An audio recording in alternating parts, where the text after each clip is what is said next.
Las primeras clases son más a modo de introducción. Estamos hablando de cosas pues que son básicas, que necesitamos tener en cuenta a la hora de estudiar después el libro. Así que hoy vamos a tener la cuarta clase. Y en la Biblia estamos en los 3 primeros versículos. Lo que pasa que nos habíamos ido, la semana anterior habíamos estado en el libro de Daniel. Habíamos estado mirando la profecía que surge a raíz del sueño que Nabucodonosor tuvo. Él soñó con una estatua grande que estaba compuesta de diferentes metales. La cabeza era de oro. Ya dijimos, porque lo explica allí en Daniel, capítulo 2, que la cabeza estaba representando el imperio de Nabucodonosor. Después vimos que los brazos y el pecho de la estatua eran de plata. Y este sería un imperio que vendría después que el babilónico de Nabucodonosor. Entonces, cuando Daniel anunció esta profecía, ellos todavía no habían conocido el imperio que venía, que era el medo-persa. Eso representaba el pecho y los brazos de plata, el imperio medo-persa. Después, el vientre de la estatua y los muslos, que eran de bronce, estaban representando el imperio griego. Así se anunció, y después vendrá un imperio, y se daban características de cómo serían esos imperios. Y después las piernas de hierro sería el imperio romano, que también vino. Y desde que el imperio romano terminó, pues ya hace como unos 1700 años, hasta hoy no ha habido más imperios con esas características, con las características de un imperio dominador a nivel mundial, que instaurase su gobierno, su poder y su influencia en todo el mundo conocido. Pero la estatua de Nabucodonosor tenía otra parte, que eran los pies, mitad de barro y mitad de hierro. Y esos pies estaban representando un quinto imperio que vendría. Pero ya hemos dicho, en 1700 años no vino, porque ese imperio profetizado estaba anunciando los últimos días. Será el imperio que la Biblia ahora en Apocalipsis nos habla con el surgimiento de la bestia. Le conocemos más popularmente como el Anticristo. Un gobierno único mundial que se mostrará en el mundo en un tiempo próximo. No sabemos cuánto falta, porque el día y la hora nadie lo sabe. Pero el panorama mundial y el clima mundial está anunciando que se están dando las circunstancias para que ese gobierno surja. Porque la crisis, el aumento de la maldad, las guerras y los rumores de guerras, el cambio climático, cómo las cosas se van realmente tensando, las cosas se van poniendo difíciles. Y todo eso está favoreciendo la idea de que un líder con el carisma, con el poder, que lograse unificar al mundo, instaurar paz en el mundo y solucionar esos problemas que la sociedad, que la humanidad tiene, pues sería muy bienvenido. Así que está por surgir, y ten por seguro que surgirá porque la Biblia así lo anunció. Nosotros habíamos leído los 3 primeros versículos, vamos a recordarlo. La revelación de Jesucristo que Dios le dio para manifestar a sus siervos las cosas que deben suceder pronto. Y la declaró enviándola por medio de su ángel a su siervo Juan, que ha dado testimonio de la palabra de Dios y del testimonio de Jesucristo y de todas las cosas que ha visto. Bienaventurado el que lee y los que oyen las palabras de esta profecía y guardan las cosas en ellas escritas, porque el tiempo está cerca. Para los que hoy recibís el material por primera vez, este material, este cuaderno es el bosquejo de Apocalipsis. Está muy bosquejado, no hay muchas notas, porque la mayoría de las cosas que digamos aquí en la clase son para que tú las anotes. Cuando uno toma esa actitud de estudiante, de tomar un boli, de estar anotando, de estar buscando, de estar leyendo, pues todo eso te va a bendecir mucho más, te vas a llenar más que si simplemente escuchas. Si solamente oyes, te quedarás con una pequeña parte. Si oyes y te involucras ahí con tus notas y leyendo y buscando, pues vas a ser más bendecido, te va a quedar mucha más información.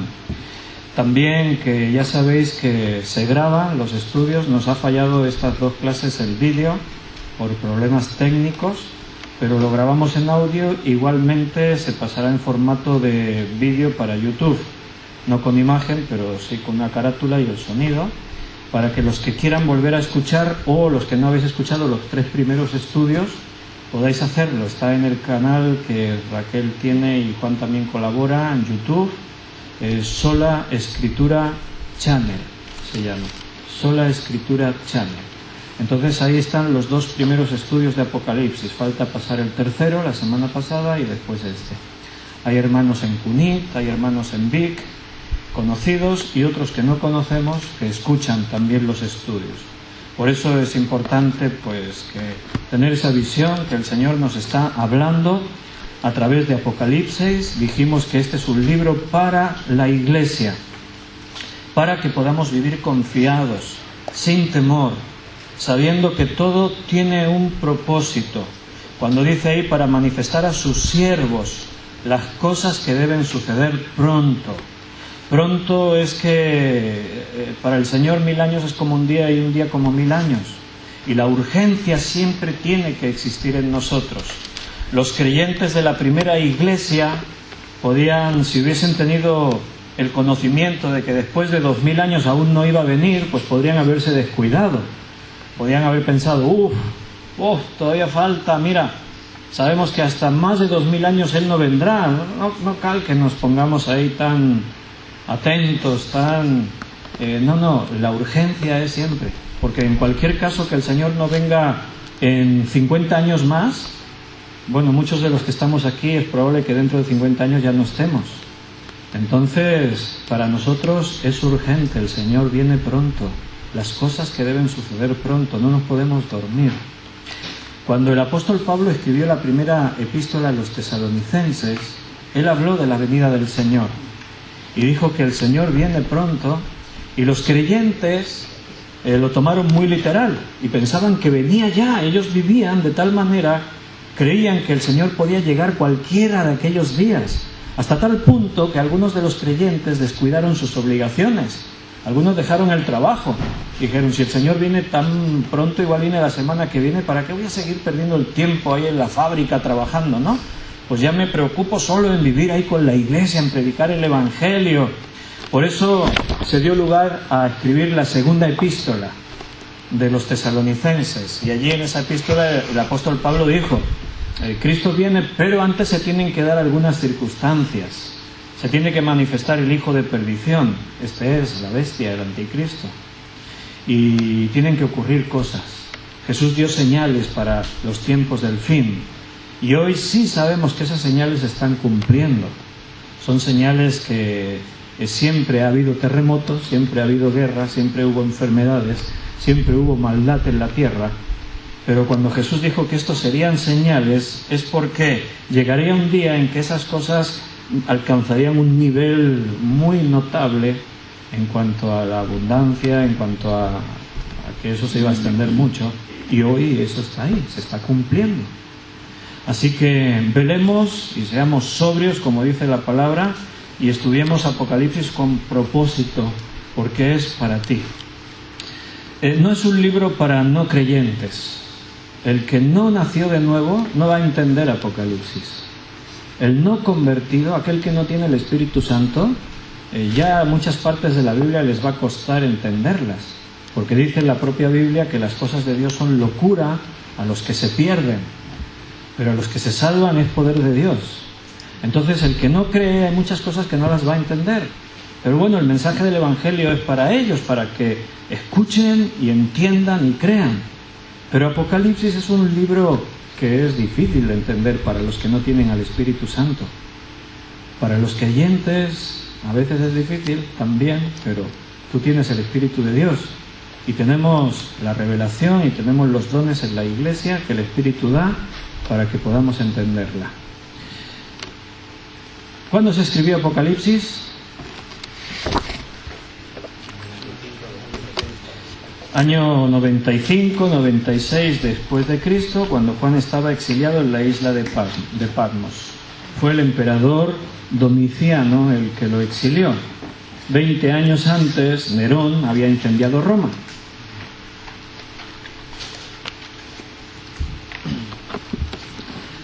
El otro día estábamos comentando, al leer allá en Daniel, estábamos viendo que Dios le dijo a Nabucodonosor, a través de Daniel, le dijo que Dios es el que ordena los tiempos. Él es el que pone reyes y quita reyes. Él es el que está marcando cada momento. La historia no sigue un rumbo así por accidente, al azar. Sí que los gobernantes toman decisiones, y algunas de esas decisiones son malas y traen consecuencias. Y el mundo pues está pues como está. Estos días hablamos del cambio climático, ¿no? Se está escuchando en las noticias que los hielos del planeta se están derritiendo. Ponen fotos comparativas. Groenlandia, te ponen una foto de hace unos años y ponen la foto de ahora y se ve que se redujo la capa de hielo un montón. Se están derritiendo los hielos del planeta. Los glaciares se están fundiendo. El otro día un hermano me decía, ¿no?, que ayer un hermano que es argentino, el pastor de la iglesia Ríos de Vida de Reus, Santiago, me estaba diciendo que él es de allí de Argentina y los glaciares que hay ahí en la Patagonia y eso, dice que se están fundiendo, se están derritiendo. Y se habla del cambio climático. Claro, es una consecuencia. Fíjate que históricamente nunca el planeta vivió las circunstancias que hoy vivimos. Por décadas, por siglos, por milenios, el mundo funcionó de una manera. Pero no fue hasta hace muy poco tiempo que la industria se revolucionó y el hombre empezó a quemar y a consumir las energías fósiles.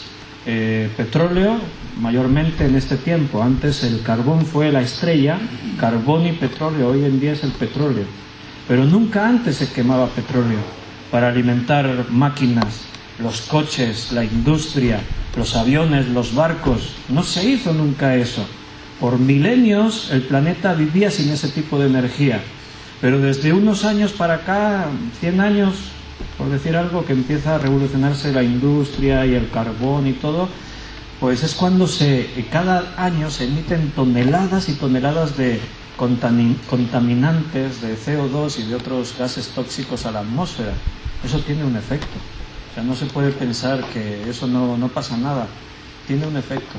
El otro día estábamos compartiendo, cuando veníamos en el coche de Cunit, hablábamos un poco de eso, y el alcalde de Barcelona decía que quieren controlar el tráfico, tratar de rebajar los coches para evitar contaminación, pero alguien protestaba por ahí y decía, y los cruceros, por ejemplo, que vienen al puerto, cada día vienen más cruceros, y los datos son impresionantes. Un barco de esos que viene ahí y atraca en el puerto de Barcelona, que trae 5.000 pasajeros y otros 2.500 tripulantes, entre servicio y tripulación, y esos 7.500 personas, es una ciudad, pero es una ciudad de lujo, de vacaciones. Entonces, yo escuchaba las cifras, decían que al día uno de esos barcos consume unos 65.000 litros de combustible en un día. 65.000 litros de combustible en un día. Con eso tú tienes para todas 2 o 3 vidas tu coche. O sea, imagínate lo que un barco de esos consume. Porque claro, el barco nunca para sus motores. Aunque esté atracado en el puerto, los motores siguen funcionando, tiene que seguir abasteciendo de energía el barco. Los restaurantes, las piscinas, la diversión, todo. Y cada día no sé cuántos cruceros llegan a Barcelona, unos cuantos de ese tipo. Claro, todo eso tiene un precio. El lujo, la diversión, la comodidad tiene un precio. Tenemos que pagar el precio. Y el precio lo está pagando la naturaleza. El Señor viene pronto, porque este planeta gime, así lo dice la profecía, que la creación gime a una, y a una está de esa manera hasta la venida de Cristo. Y Cristo va a venir pronto. Pero tú tienes que saber que todo eso Dios ya lo sabía. Por eso Él dio señales. Cuando veáis estas cosas, sabed que el día está cerca. Igual que cuando veis que la higuera florece, pensáis ya llega el verano, así cuando veáis estas señales, sabed que la venida del Hijo del Hombre se acerca. Pero todo está controlado, todo está bajo el control de Dios. No sé si habíamos leído en Isaías 44, 6 al 8. ¿Lo leímos ese? ¿Lo recordamos un momentito? Isaías 44, 6 al 8. Y ya volvemos otra vez allá a Apocalipsis. Dice, así dice Jehová, Rey de Israel y su Redentor, Jehová de los ejércitos. Yo soy el primero, yo soy el postrero, y fuera de mí no hay Dios. Fíjate que este es un texto escrito en el Antiguo Testamento por el profeta Isaías, muchos años antes de que Cristo naciese, y aquí se habla de Jesús, porque fíjate el lenguaje. Así dice Jehová, Rey de Israel y su Redentor, Jehová de los ejércitos. Está hablando de dos Jehovases en el versículo, ¿te diste cuenta? Yo soy Jehová, en el versículo 5, yo soy Jehová. Ahora en el 6 dice, así dice Jehová. ¿Qué Jehová? El Rey de Israel. Pero también lo dice eso su Redentor, el Jehová de los ejércitos. ¿Quién es el Redentor? Nosotros sabemos que es Cristo. ¿Cómo entiende esto un judío que no creyó que Cristo ya vino? Pues anda confuso, porque ahí en Deuteronomio dice que Jehová, nuestro Dios uno es. ¿Y cómo es que de pronto habla ahí que hay más de un Jehová? Bueno, porque el Cristo, el Mesías que iba a venir, también es Jehová. Los judíos creían eso, solo que Cristo vino y a Cristo no lo recibieron, no creyeron en él. Yo soy el primero y yo soy el postrero. Así dice ahí en Apocalipsis ahora. Y fuera de mí no hay Dios. ¿Y quién proclamará lo venidero y lo declarará? Y lo pondrá en orden delante de mí, como hago yo desde que establecí el pueblo antiguo. Anúncienles lo que viene y lo que está por venir. No temáis ni os amedrentéis. ¿No te lo hice oír desde la antigüedad y te lo dije? Luego vosotros sois mis testigos. No hay Dios sino yo, no hay fuerte, no conozco ninguno. Dios es el que proclama lo venidero, el que lo declara, el que lo pone en orden, el que hace y el que establece. Los tiempos están bajo su control. Él domina todas las cosas. El drama de la humanidad está todavía en escena, aún no ha caído el telón y aún Dios no dijo su última palabra. Él va dejando que el hombre haga, que el hombre decida, pero aún no vino Cristo. La Biblia dice que Él retarda su promesa porque quiere que muchos más se salven. Por eso Apocalipsis es para la Iglesia, porque nos tiene que estimular el llamado a predicar el Evangelio, para anunciar las buenas nuevas a toda criatura. Ahora que me acuerdo, que después se me olvida, saludos de Pablo y Dulce, que anoche estuvimos con ellos en una cena de pastores aquí en Tarragona y me dieron recuerdos para todos. Un abrazo de su parte para todos.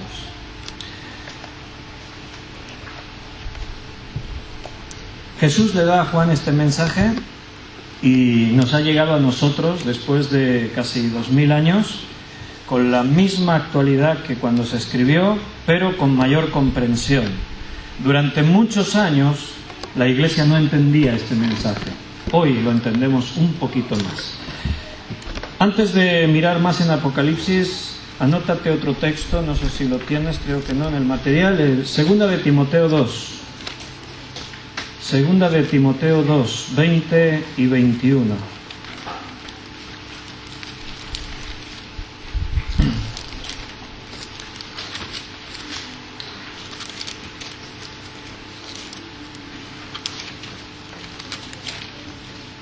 Segunda Timoteo 2, 20, 21 dice, pero en una casa grande no solamente hay utensilios de oro y de plata, sino también de madera y de barro, y unos son para usos honrosos y otros para usos viles. Así que si alguno se limpia de estas cosas, será instrumento para honra, santificado, útil al Señor y dispuesto para toda buena obra. ¿Por qué leo estos textos? Pues para que lo añadas ahí a ese reto que estamos viendo en Apocalipsis para cada uno. Dios busca personas a las que Él pueda usar. Y para que Él pueda usar personas, esas personas tienen que estar limpias. En una casa hay muchos utensilios. Unos se les da un trato honroso, pero a otros se les da un trato vil. Entonces aquí se está usando esa metáfora para enseñarnos de que tú y yo, hermano, fuimos limpios. La sangre de Cristo nos limpió de nuestros pecados. Y Dios nos limpió para que seamos instrumentos de honra. Dice, si alguno se limpia de estas cosas, ¿de qué cosas? Si leyésemos el contexto, veríamos que está hablando ahí de pecados, de una vieja manera de vivir que estaba basada en antes de haber conocido a Cristo. Pero si tú has sido limpio por Jesús, eres un instrumento de honra, santificado, útil al Señor y dispuesto para toda buena obra. Si vienen invitados a tu casa, ¿qué platos les pones? Los que están en el fregadero. Vas corriendo y ¡ay, tengo invitados! Y son invitados distinguidos. Y vas y coges allí los que están en el fregadero, sin limpiar, con los restos de la comida del día anterior. ¿Le pones esos platos? ¿Verdad que no? Probablemente vayas y busques la vajilla nueva, aquella que tienes guardada para momentos especiales, y pondrás el mantel nuevo, y sacarás la cubertería y la cristalería que tienes guardada. ¿Por qué? Porque es un momento especial. Hermano, Dios no quiere que tú seas un plato sucio del fregadero. Él no te quiere usar así.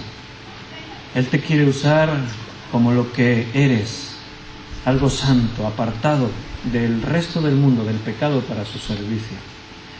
Si Dios te dio la oportunidad de servirle de alguna manera, aunque te pueda parecer algo simple, si es para Dios, eso es grande, es importante.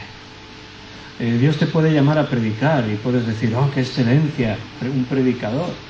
Pero Dios te puede llamar a limpiar, Dios te puede llamar a administrar la biblioteca, Dios te puede llamar a tratar con los niños, Dios te puede llamar a poner una serie de cosas en orden. No sé, allí donde Dios te llamó, eso es algo honroso y tiene una trascendencia. Lo que haces para Dios nunca se queda sin recompensa, es importante. Dios usará los utensilios limpios. Si piensas que hay algo en tu vida que no está limpio, la sangre de Cristo tiene poder hoy para limpiarlo. Porque no solo los pecados que cometiste en el pasado son borrados. Si cometiste alguno hoy, su sangre también lo borra. Porque el poder redentor de Cristo es ya para siempre. ¿Para qué los usará? Porque ahí dice en 2 Timoteo, Dios lo usará. ¿Para qué? Según el contexto, para predicar y para servir. Ese es el llamado de Dios a todo creyente. Para que prediques el Evangelio, sea que lo hagas desde el púlpito, desde una plataforma, sea que lo hagas en tu familia, a tus familiares, sea que lo hagas a amigos, a conocidos, en la calle. Todos hemos sido llamados a predicar a Cristo. Y además hemos sido llamados a servir. No es una palabra que guste mucho, servir. Me gusta más que me sirva. ¿O no? Es mejor. Cuando tú hablas de servir, no sé, ¿qué te imaginas? ¿Te imaginas allí tumbado en el sofá y que viene alguien y te trae el refresco fresquito y te trae unas patatitas y te llegan el ventilador, te sirven? Es más guay eso, que te sirva. Pero Dios nos ha llamado a servir, a ser servidores. Pero sabes que Cristo nos dio ejemplo, ¿verdad? Él vino a servir y a dar su vida en rescate por muchos. Así que si el Maestro, el Señor, el Rey de Reyes hizo eso, ¿quién soy yo para pretender que me sirvan? Si yo puedo servir y parecerme un poco a lo que Cristo hizo, ¡qué honra! Utensilios de honra, limpiados con la sangre de Jesús. Eso es lo que Dios quiere hacer con nosotros. Vamos a avanzar un poquito más en Apocalipsis.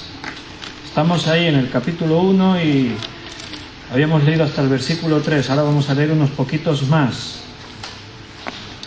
Vamos a leer del 4 al 8. Juan, a las 7 iglesias que están en Asia, gracia y paz a vosotros del que es, y que era y que ha de venir, y de los 7 espíritus que están delante de su trono, y de Jesucristo, el testigo fiel, el primogénito de los muertos y el soberano de los reyes de la tierra, al que nos amó y nos lavó de nuestros pecados con su sangre, y nos hizo reyes y sacerdotes para Dios su Padre. A Él sea gloria e imperio por los siglos de los siglos. Amén. He aquí que viene con las nubes, y todo ojo le verá, y los que le traspasaron, y todos los linajes de la tierra harán lamentación por él. Sí, amén. Yo soy el Alfa y la Omega, principio y fin, dice el Señor, el que es, y el que era, y el que ha de venir, el Todopoderoso. Una vez una señora le dijo al pastor: yo no entiendo, pastor, eso, que por qué el Señor dice yo soy la alfalfa y la hormiga. No, y le explicó, no dice la alfalfa y la hormiga, dice el alfa y la omega.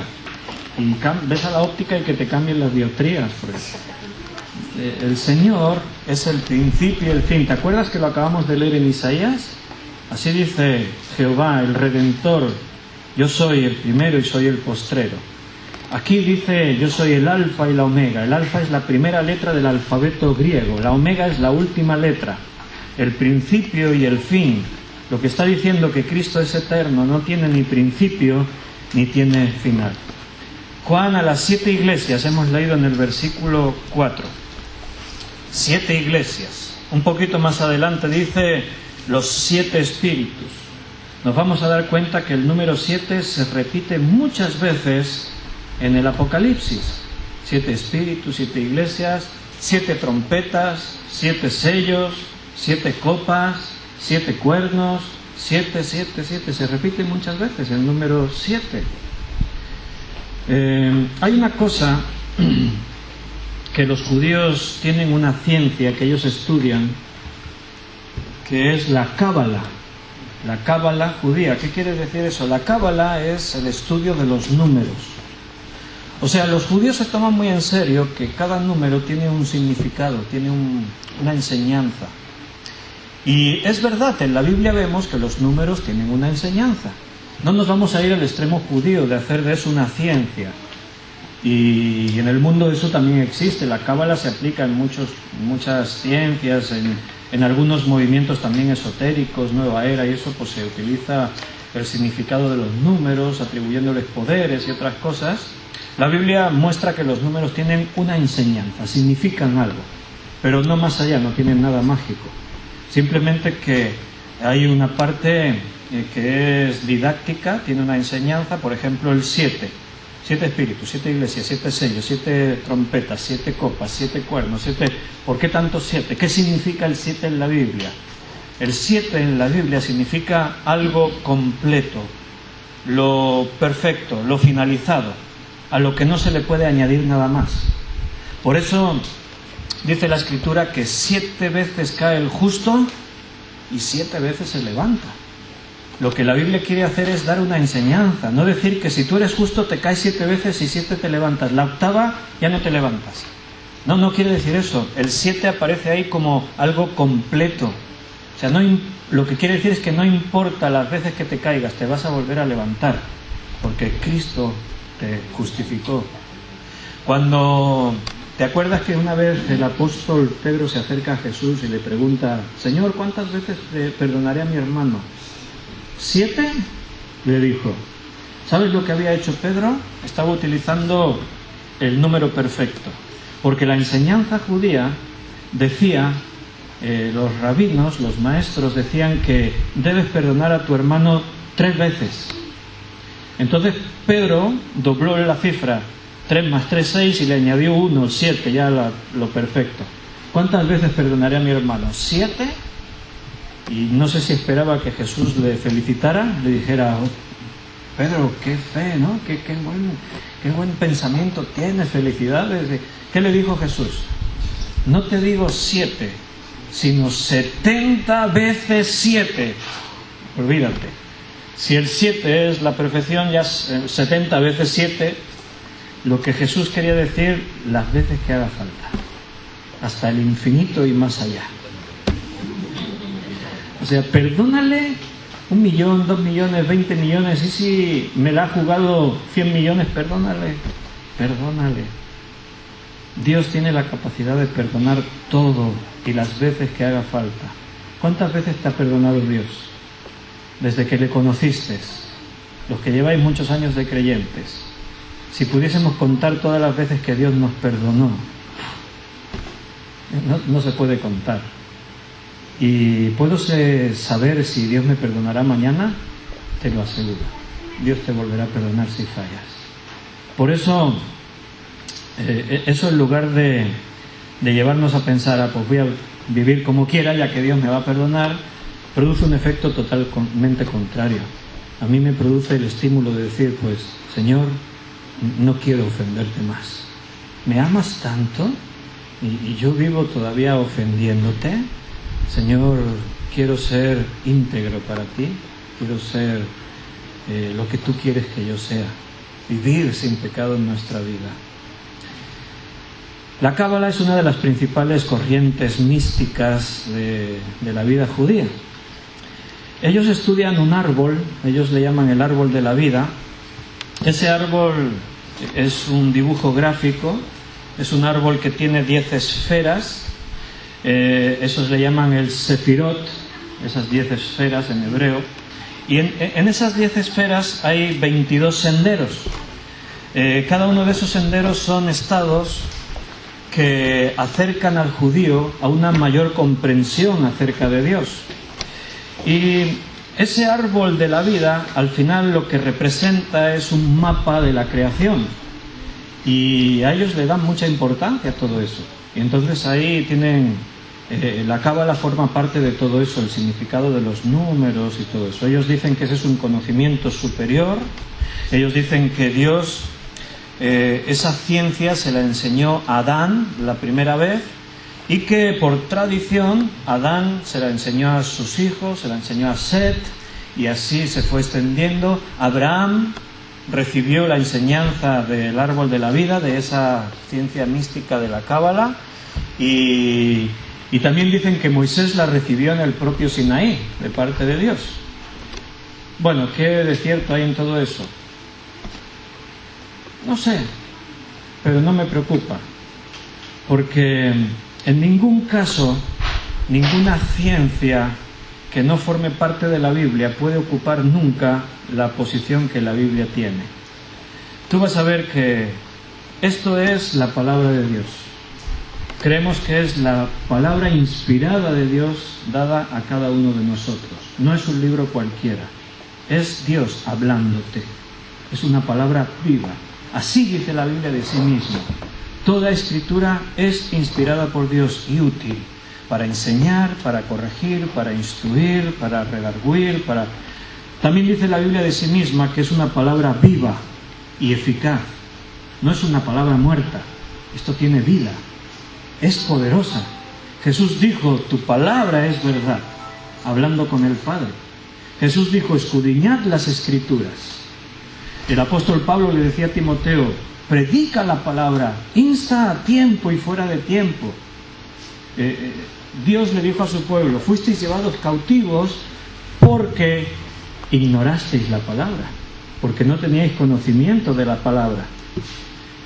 La clave para la conquista del pueblo en Canaán era esta, que nunca se olvidasen de la palabra de Dios, que siempre la tuviesen en sus bocas, en sus corazones, en sus mentes, y la pusiesen por obra.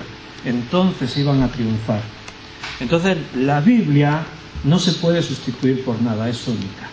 Entonces tú vas a ver que en la Biblia Jesús hablaba de su palabra, decía que no solo de pan comemos, sino también de la palabra, y vas a ver que en ningún lugar de la Biblia se habla de la cábala mística.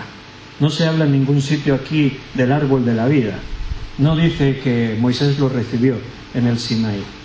Lo que sí dice que en el Sinaí Moisés recibió los 10 mandamientos, y ahí se estaba escribiendo la Biblia. El Pentateuco son los primeros 5 libros de la Biblia que escribió Moisés: Génesis, Éxodo, Levítico, Números, Deuteronomio y... ¿cuál me dejé? Génesis, Éxodo, Levítico, Números y Deuteronomio. Ahí empezó la Biblia a escribirse. Entonces, lo que sí la Biblia nos muestra es que los números tienen un significado. una enseñanza, pero nada más.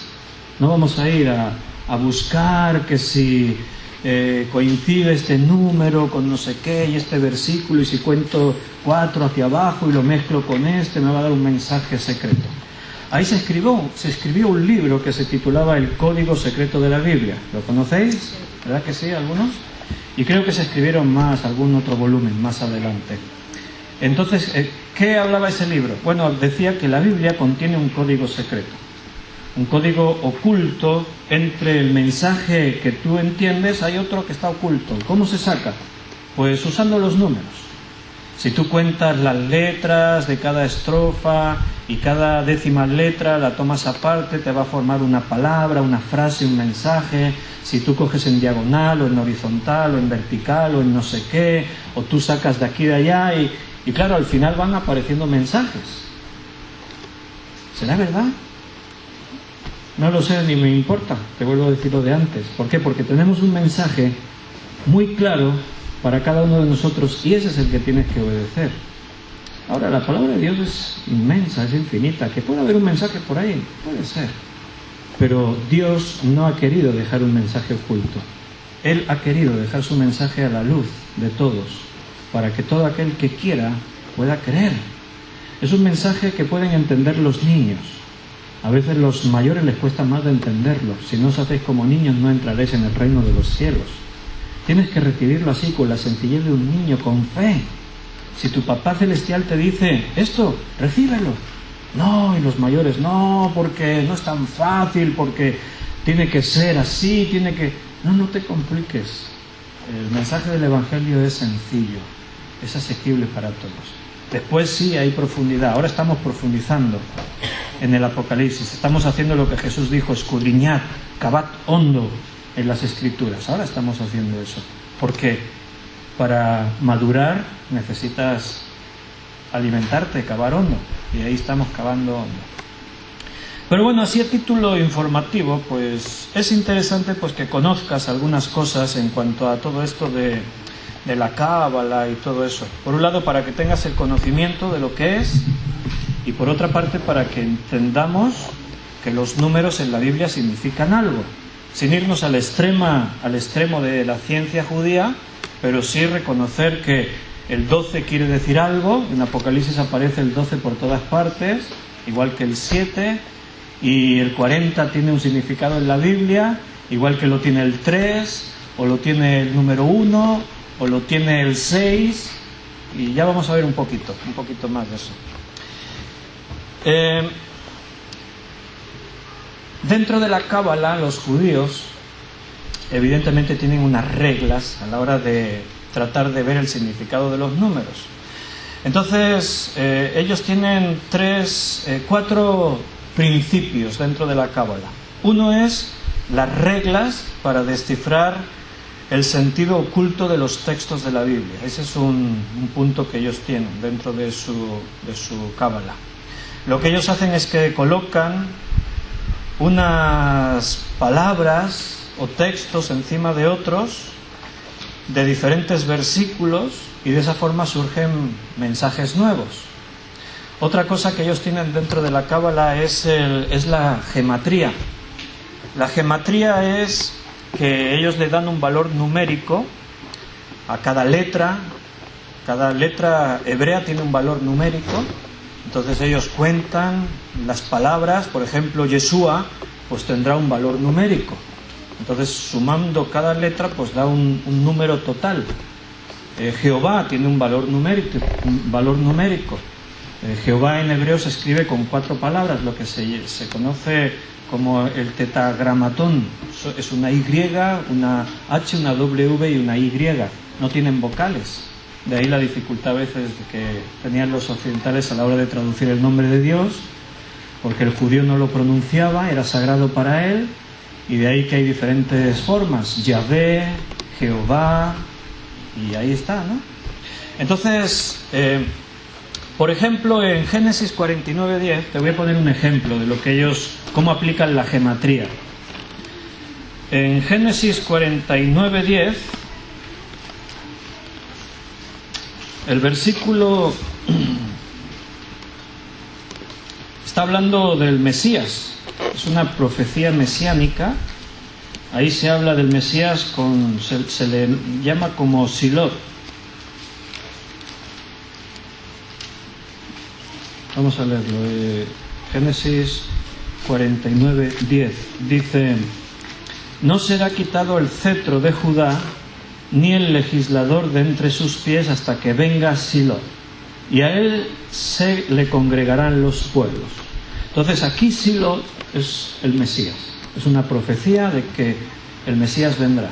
Y cuando el Mesías venga, pues se congregarán ante él los pueblos, le será quitado el cetro a Judá. Y bueno, la profecía está dentro del contexto de estas palabras que Jacob le dijo a sus hijos. Entonces ellos hacen una cosa, cogen la palabra, esta frase, hasta que venga Silot, y lo que ellos hacen es sumar el valor numérico de cada letra de esta frase, hasta que venga Silot. Entonces les da un número, y entonces ese resultado suma 358. O sea, todas las palabras. En hebreo sería Yod 10, Bet 2, Aleph 1, Sim 300, Yod 10, Lamed 30, y así cada palabra en hebreo de esa frase, hasta que venga Silot. La suma 358. Entonces, ellos buscan, yo entiendo que es muy rebuscado, tienen que andar buscando, sumando y tal, pero al final ellos tienen un contramensaje que dice: Silot será el Mesías. Y en hebreo, esa frase, Silot será el Mesías, la suma de las letras suma exactamente lo mismo, 358. Entonces, para ellos eso tiene una enseñanza. Yo entiendo que es rebuscar mucho. Una vez escuché a un científico que estaba hablando y estaba debatiendo una serie de información de unos que habían dicho que la gran pirámide de Giez, allí en el Cairo, en Egipto, había unos que decían que si tú multiplicas la base de la pirámide por su altura y no sé qué, pues te sale la distancia que hay de la Tierra al Sol. Y si coges y sumas sus tres caras y las multiplicas por no sé qué, te sale el número de estrellas que hay en la Vía Láctea. Y si no sé qué, y ahí salió un científico y dijo: todo eso son tonterías, dijo yo soy matemático.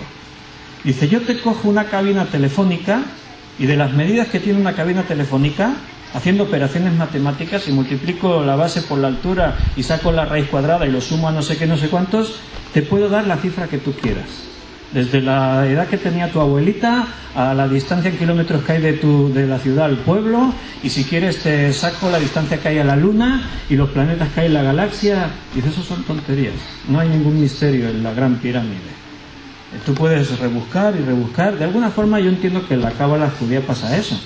Porque claro, si vas sumando y vas comprobando y vas poniendo palabras aquí y allá, al final de alguna forma te encaja todo eso. ¿Y qué estás haciendo? Distraerte del mensaje principal. Si a ti te gusta mucho lo oculto y ahora a partir de hoy pasas tu vida, no había oído nunca de la cábala y hoy Víctor me ha descubierto una nueva frontera ahí en mi vida, me voy a dedicar a la cábala. Vas a malgastar tu vida, tu tiempo, porque te vas a distraer de lo que realmente es importante. Jesús dijo: ¿de qué le serviría al hombre si gana todo el mundo y pierde su alma? Aquí estamos hablando de la salvación de las almas, y hay urgencia, porque Cristo viene pronto. Así que no nos distraigamos con cosas ocultas, vamos al mensaje verdadero. La tercera cosa dentro de la cábala es el notaricón. El notaricón es que ellos cogen las letras iniciales de cada palabra y hacen un acróstico. O sea, ¿qué es un acróstico? Si tú pones aquí una serie de palabras, la primera palabra así en horizontal, en vertical, perdón, de cada te forma otra palabra. Entonces ellos ponen ahí algún versículo y sacan todas las palabras. Entonces la primera letra de cada palabra de pronto les da un mensaje, les salen ahí otras palabras que no aparecían, ¿no? Por ejemplo, te voy a dar otro ejemplo de lo que ellos hacen. Génesis también, 22, 8. Génesis 22, 8. Y respondió Abraham: Dios se proveerá de cordero para el holocausto, hijo mío. e iban juntos. Entonces esas palabras, Dios proveerá de la víctima, hijo mío, en hebreo, forman cada una de las letras iniciales, hacen un acróstico y forman una palabra. Y la palabra es carnero. Entonces Dios se proveerá de la víctima, hijo mío. Y ahí aparece en el acróstico la palabra carnero, que es lo que Dios proveyó. Hombre, es casualidad también, ¿no?, que aparezca ahí la palabra cordero al hacer el acróstico. Bueno, igual sí tiene alguna enseñanza, pero yo no necesito hacer un acróstico para saber que el sustituto que Dios proveyó era el cordero. Me ahorro todo ese trabajo porque la Biblia ya me lo dice. Y eso me lleva a Cristo, el Cordero de Dios que quita el pecado del mundo. Y la cuarta cosa que ellos tienen en la cábala es la temurá. La temurá es transponer letras de una palabra hebrea. Recuerda que en el hebreo no hay vocales. Entonces, cambiando de sitio las letras, la misma palabra puede dar otra palabra distinta. Entonces, bueno, eso también está sujeto también a donde ponga yo la letra, evidentemente. Por ejemplo, ahí hay un texto que dice: ¿quién subirá por nosotros al reino de los cielos? Entonces, tomando las letras iniciales y las finales de cada una de las palabras que aparecen en esa frase, ¿quién subirá por nosotros al reino de los cielos?, aparece una frase que dice: los justos verán a Dios. Perfecto, ninguna discusión. Pero no necesitas complicarte la vida, la Biblia ya dice todo eso. Ahora bien, los números tienen un significado en la Biblia, eso sí lo sabemos, hay una enseñanza. Entonces os voy a decir rápidamente, más o menos, vamos a comentar, tú lo tienes eso en el material, estamos en la página, vas tomando notas, estamos en la página 3. El número 1 tiene un significado, es algo único, uno, no hay más. Jehová tu Dios uno es. El uno nos lleva a Dios, tiene esa enseñanza. Es una cosa única. Cuando la Biblia habla del unigénito Hijo del Padre, habla de un solo Hijo. Cuando la Biblia está hablando de uno, está teniendo que ver con Dios. El número 2, en cambio, tiene que ver con el hombre. En el hombre hay una dualidad. Somos espíritu, pero también somos carne. Dice allí el apóstol Pablo que el espíritu está dispuesto, pero la carne es débil. Hay una doble naturaleza en nosotros. 2, el número 2 habla de dualidad, de una división interior por causa del pecado. El número 3 nos lleva a la totalidad. Hablamos de la Trinidad como un solo Dios, 3 personas en un solo Dios, Padre, Hijo y Espíritu Santo, 3 personalidades. Al decir personas es que tienen personalidad propia, pero los 3 son uno. Entonces el número 3 en la Escritura nos habla de algo totalitario, algo cerrado. Si hablamos de los tiempos que marcan la vida del hombre, pasado, presente y futuro, eso es la totalidad, el 3, ¿entiendes? El 4 tiene que ver con el mundo. Vas a ver que siempre el número 4 tiene relación con las cosas del mundo. Las 4 estaciones, primavera, verano, otoño, invierno, los 4 puntos cardinales, norte, sur, este y oeste, etc. El número 5, en la Biblia siempre nos habla de algunos, es un número indefinido. Por ejemplo, dice que Jesús tomó 5 panes, o cuando David fue a enfrentarse a Goliat, dice que tomó 5 piedras. No tiene mayor significado, es un número indefinido. Es como, podían ser 5 como podían ser 4 o 6. Es un número que no tiene más trascendencia. En cambio, el número 6 sí tiene un significado bíblico, y es que las actividades humanas tienen que ver mucho con el 6. 6 días trabajarás. El 7º no trabaja, descansas. Pero 6 días de trabajo. En el trono de Salomón dice que había 6 gradas, o incluso los mandamientos de Dios, el sexto mandamiento dice: no matarás, tiene que ver con actividad humana, en este caso actividad imperfecta, claro. Y también el 6 tiene que ver pues con el número del mal. En Apocalipsis 13-18 ya lo leeremos, que ahí dice que el número de la bestia era el 666. Y en Daniel, que el otro día estábamos leyéndolo, si quieres anotarte, hay una referencia interesante al hablar de esto. En Daniel capítulo 3, versículo 1, dice, en Daniel 3:1, el rey Nabucodonosor hizo una estatua de oro cuya altura era de 60 codos y su anchura de 6 codos, y la levantó en el campo de Dura, en la provincia de Babilonia. ¿Cuánta altura tenía? 60. ¿Cuánta anchura? 6. Nota que el 6 está presente en la estatua de Nabucodonosor. Una estatua que representa la idolatría, el culto al diablo. En Apocalipsis dice que la estatua que hay levantada mostrando la imagen de la bestia representa el 666 también. El número 7 ya lo dijimos antes, es la perfección, es lo absoluto, es algo completo, cerrado.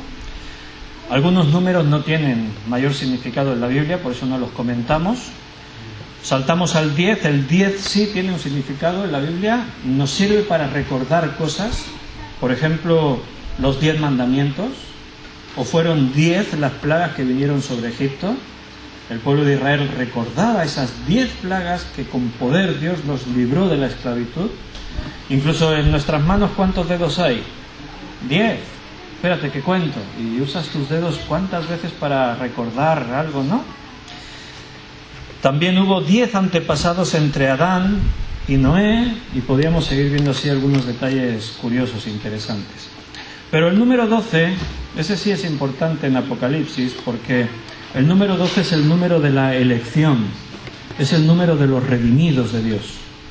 12 tribus, 12 apóstoles, ahí en Apocalipsis va a aparecer el 12 en relación con esto, 24 ancianos, sumando 12 y 12, representando a los redimidos de Dios de todas las épocas. La Nueva Jerusalén está llena del número 12, tiene 12 puertas, 12 cimientos, las puertas son 12 perlas, el 12 aparece por ahí por todas partes.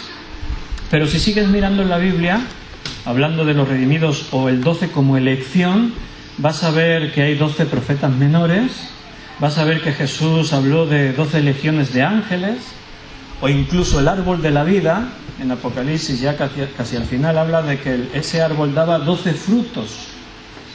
12 meses tiene el año, ¿verdad?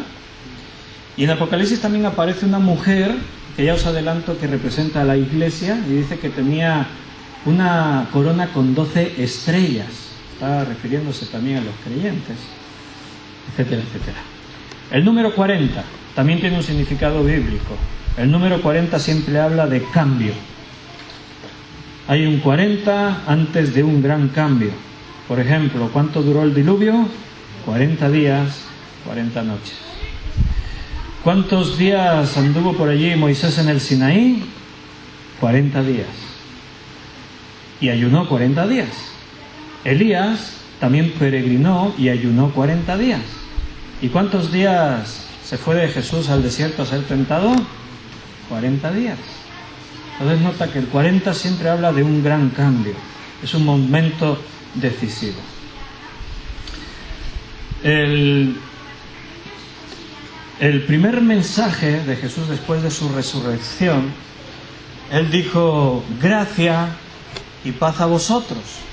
Y ahora en Apocalipsis, si volvemos ahí a los versículos que hemos leído, estamos en Apocalipsis 1, versículo 4. Si te fijas en ese detalle, ahí Juan dice a las 7 iglesias que están en Asia: gracia y paz a vosotros. Jesús aparece a sus discípulos y les dice estas mismas palabras: gracia y paz a vosotros. La palabra gracia, a veces ya lo hemos dicho, en griego es charis. Charis significa favor inmerecido. Eso es lo que significa gracia. Y paz, en el griego es eirene. Eirene se traduce por paz, pero tiene un significado como decir paz, pero en unión, o sea, unir en paz. Cuando dices paz a vosotros, eirene en griego, es mi deseo de que estéis unidos en paz, de que la paz de Cristo os una juntamente a los unos con los otros y juntamente con Dios. En Efesios, no pierdas Apocalipsis, que vamos a estar moviéndonos mucho por la Biblia, entonces no pierdas Apocalipsis, que ya volvemos, pero allí en Efesios, capítulo 2, versículo 8, en Efesios 2, 8, dice el apóstol Pablo: y Él os dio vida a vosotros cuando estabais muertos en vuestros delitos y pecados. Cuando tú estabas muerto en tus pecados, Él te dio vida. ¿Sabes lo que es eso? Eso es gracia. Porque si te fijas en el contexto, no sé si en tu Biblia lo pone, en mi Biblia pone el título del capítulo 2, pone salvos por gracia. ¿Por qué? Porque más a continuación dice eso: por gracia sois salvos. Y esto no es una cosa vuestra, esto es un don de Dios. Entonces, cuando yo estaba muerto en mis pecados, Él me dio vida. Eso es gracia. Cuando el apóstol Pablo dice gracia y paz a vosotros, cuando Jesús le dijo a sus discípulos gracia y paz a vosotros, hermano, ese es un buen deseo. Es desearle a tu hermano que él esté en la gracia de Dios, o sea, que él sea salvo. Es una buena forma de saludarnos. A la próxima vez que saludes a tu hermano, dile así: gracia y paz, hermano, sea contigo. Es un muy buen deseo. Estás bendiciendo a tu hermano. Y si le estás deseando la paz, pues igualmente, la paz de Dios que sobrepasa todo entendimiento. Allí decía el evangelista Juan, en el capítulo 14, pero si quieres otro texto, en Romanos 5.1, en Romanos 5.1, dice: justificados pues por la fe, tenemos paz para con Dios por medio de nuestro Señor Jesucristo. Ahí lo tienes nuevamente. El deseo de gracia, que seas salvo, y el deseo de paz, pero paz con Dios. La paz de Dios la recibimos a través de la fe, cuando fuimos justificados en Jesús. Hay una paz que nos habla de esa restauración en comunión con Dios. Hay una paz en la Biblia que nos habla de un bienestar profundo, real, sincero. En Colosenses 3:15, allí nos está diciendo el Señor, Colosenses, voy rápido, si te pierdes y eso, pues no cal que lo busques, lo escuchas y te lo leo así rápido. Y despojando a los principados, 3:15, y la paz de Dios gobierne en vuestros corazones, a la que asimismo fuisteis llamados en un solo cuerpo, y sed agradecidos. La paz de Dios gobierne tu corazón. Eso es un regalo. Ahí en el griego, gobernar, la palabra es braveuo, así tal como suena. ¿Qué significa? Entre otras cosas, además de gobernar, significa arbitrar. Y está bien estudiar así en el griego las palabras porque te amplía la visión de lo que significa. Cuando dice que la paz de Dios gobierne tu corazón, ¿qué entiendes por gobernar? Que mande en mi corazón, que dirija. Pero la palabra arbitrar te da una idea muy, muy clara. ¿Qué es lo que hace un árbitro en un partido de fútbol? Arbitra, ¿qué hace? Pone orden, hace que las reglas se cumplan, amonesta si uno se salta una regla, establece lo que se tiene que hacer en todo momento. No, el balón de ahí no se puede sacar, se tiene que sacar desde más atrás. No, tiene que estar sobre la línea. No, ahora con las manos no puede, tiene que ser con los pies. No, le diste una patada al contrario, tarjeta, no sé qué. Eso es lo que tiene que hacer la paz de Dios en tu vida. Arbitrar, dirigirte, que realmente tus acciones, tus decisiones, tus reacciones, todo eso esté controlado por la paz de Dios en tu vida. Que sea un árbitro en tu vida, que sea realmente quien gobierna dentro de ti. Y vamos a terminar leyendo otro texto en Filipenses 4. Justo antes de Colosenses, Filipenses 4, 6, 7, este te lo sabes de memoria seguro, porque dice que por nada estéis afanosos si no sean conocidas vuestras peticiones delante de Dios en toda oración y ruego con acción de gracias. Y la paz de Dios, que sobrepasa todo entendimiento, guardará vuestros corazones y vuestros pensamientos en Cristo Jesús. A tener en cuenta para estudiar Apocalipsis. Apocalipsis no se puede estudiar lógicamente. No podemos usar la lógica, porque Apocalipsis está llena de símiles, de símbolos, de cosas que están ocultas al entendimiento. Entonces yo no la puedo estudiar lógicamente, la tengo que estudiar analógicamente. ¿Qué quiere decir eso? La analogía es la relación de semejanza entre dos cosas distintas. Lo que nosotros llamamos como un símil, una figura retórica que nos habla de buscar una similitud entre dos cosas para que yo entienda.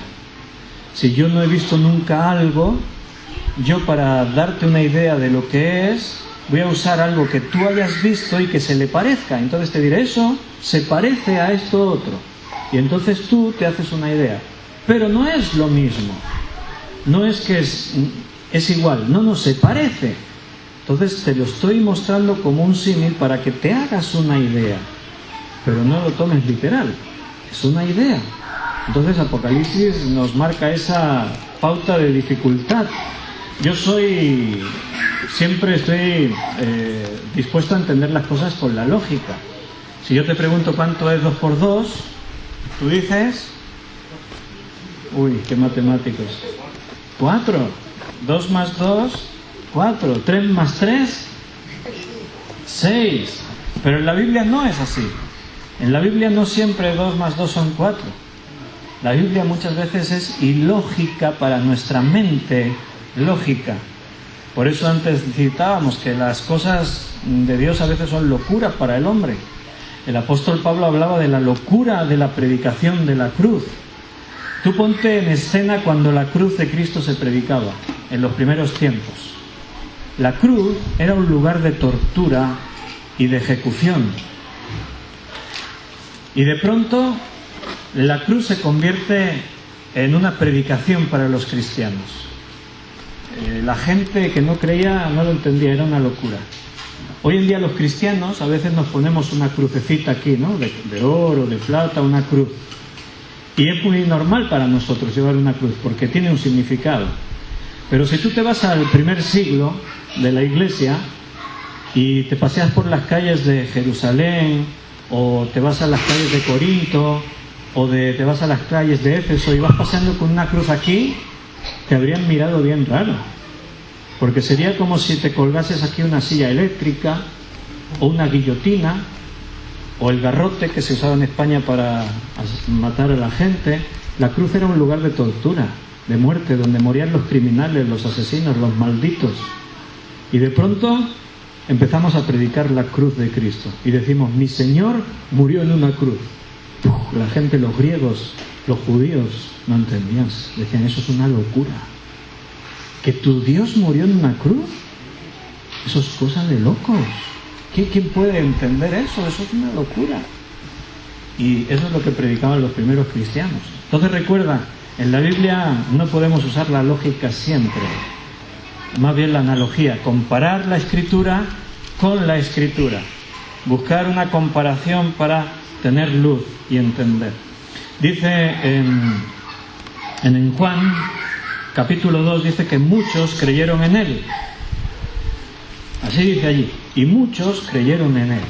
Pero de pronto un poquito más abajo dice, mas Jesús no se fiaba de ellos porque conocía sus corazones. Entonces para mí la lógica es, muchos creyeron en él. ¡Ah, hermano! Ven, que te abrazo, ya somos unos hermanos en Cristo y tal. Venga, vamos a hacer cosas. Te invito a casa. Y lo invitas a casa y me tengo que ir a hacer un recado, te dejo aquí, y ahora vuelvo. Y cuando vuelves te desvalijó la casa y no queda nada. Te robaron. Tú dices, no puede ser. Es mi hermano en Cristo. Dijo que creía en Jesús y me ha robado. Bueno, pues porque no siempre puedes tomarlo literal. La lógica te dice algo, pero la Escritura... Muchos creyeron en él, mas Jesús no se fiaba de ellos, porque dice allí más abajo, porque él conocía sus corazones. Termino. A Dios se le conoce por revelación, no por lógica. Dios es un Dios ilógico. Para ti, para el mundo, lo lógico es que mejor es que te den, ¿verdad?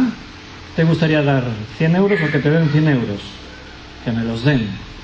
La Biblia dice que es mejor dar que recibir. Es mejor. Hombre, mejor... ¿Qué crees? ¿Mejor que te den, vamos a subir, 1.000 euros o que te den 1.000 euros? ¿Mejor que me regales 1.000 euros o que yo te los regale a ti? Los dos somos creyentes, tenemos un conflicto, ¿no? ¿Para quién es mejor? Mejor es dar que recibir. Los dos nos pelearíamos por darlos. No, te los doy. No, te los doy yo, no, que te los doy yo. No, te los doy yo, no, yo quiero ser el bendecido, te los doy yo a ti. Y nos pasaríamos ahí peleándonos, ¿no? En teoría, no sé si después es la realidad. ¿Qué dice el mundo? Si quieres obtener una buena posición, espabilate, ponte delante, busca el mejor puesto, pisotea a los que hay a tu lado si quieres llegar antes, avanzar, ser el primero, triunfar. La Biblia dice, el que quiera ser el primero, que se ponga el último. No, eso no es lógico. No triunfarás así. Olvídate, no. Bueno, la lógica de Dios. Apocalipsis se va a ese extremo, más que en cualquier otro libro de la Escritura. Por eso estas cosas las tenemos que tener muy presentes a la hora de cuando vayamos avanzando en el estudio de este libro. Vamos a hacer una oración para terminar y la semana que viene, si Dios quiere, vamos a desgranar esa visión que Juan tiene de la persona de Cristo. Vamos a ver al Cristo glorificado. Señor, muchas gracias por tu palabra, gracias por Apocalipsis, gracias por el mensaje que tú nos das. Cada vez que abrimos tu palabra siempre recibimos algo, siempre hay enseñanza para nuestra vida, porque siempre tienes un propósito para nosotros. Ayúdanos a comprender, ayúdanos a recibir ese mensaje y a practicarlo y a seguir creciendo. Señor, hoy nos has dicho cosas importantes. De pronto algunas ya se nos están olvidando, pero en nuestro corazón está la semilla. Queremos recordar, Señor, cuando tú nos has hablado de que somos utensilios de honra, que hemos sido limpios para que tú nos uses, que no nos quieres usar siendo sucios, sino estando limpios. Recordemos que hay urgencia en predicar el Evangelio. Recordemos que tu palabra tiene un mensaje claro, que no andemos rebuscando en ciencias ocultas. Recordemos, Señor, que tú tienes cosas para nosotros, que quieres arbitrar y gobernar en nuestra vida. Queremos, Señor, guardar esas cosas en nuestro corazón para ser mejores para ti y para que sigan dando fruto. Bendice a mis hermanos que están ahí en esta noche, a los que no están, algunos están de viaje. Pensamos en Juan, que está por allá por Gerona, en los hermanos del Centro Edén que no tenían vehículo y me dijeron que no podían bajar aunque lo deseaban, que en otra ocasión, el martes que viene, y otros que faltan. Bendice a cada uno, bendice a mis hermanos que están aquí en esta noche. Te lo pido todo en el nombre de nuestro Señor Jesús. Amén. Viernes a las 7, nos vemos por aquí. Amén.